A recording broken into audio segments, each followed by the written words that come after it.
This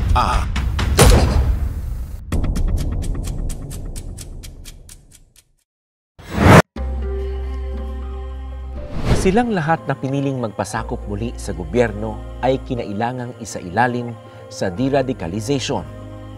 Ayon sa wikipedia.org, ang deradicalization ay ang proseso ng paghikayat sa isang taong may matinding pananaw sa pampolitika, panlipunan at relihiyon upang mas tanggapin ang katamtamang posisyon tungkol sa mga issue. Sa mga nag-armado naman at saka sa mga kadre o mga high-ranking na ng partido at saka sa mga armado, ibang program naman doon. So ito yung deradicalization program na ginagawa natin kasi both the peace building seminar at saka itong DERAD program, ang pinaka-objective natin ito is to reset their mind. Kasi kung anong naitanim sa utak nila na ang gobyerno ay oppressive o walang ginagawa ang gobyerno, so yun ang nila. Kasi may hate, may tinatanim na galit sa utak at damdamin ng mga tao sa barangay at saka sa mga individual.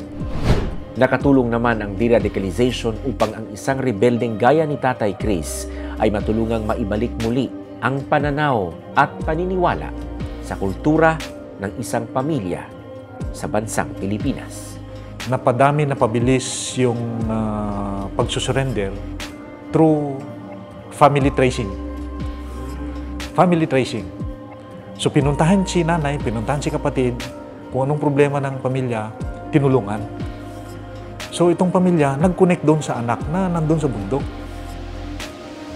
So yun yung simula ng Kaya nung nag-conceptualize kami ng aming campaign plan sa brigade is empowering freedom.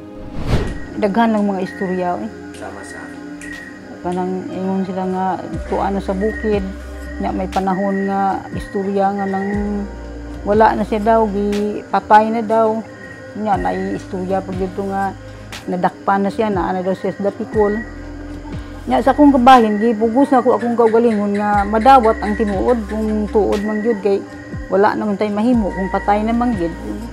Mutong sa kadugayan mga tulo na siguro to ka tuig duha. Murag na anam na ko ka wala sa kong hunahuna. Kay ako laman gihapon ang magantos, magkonsumisyon.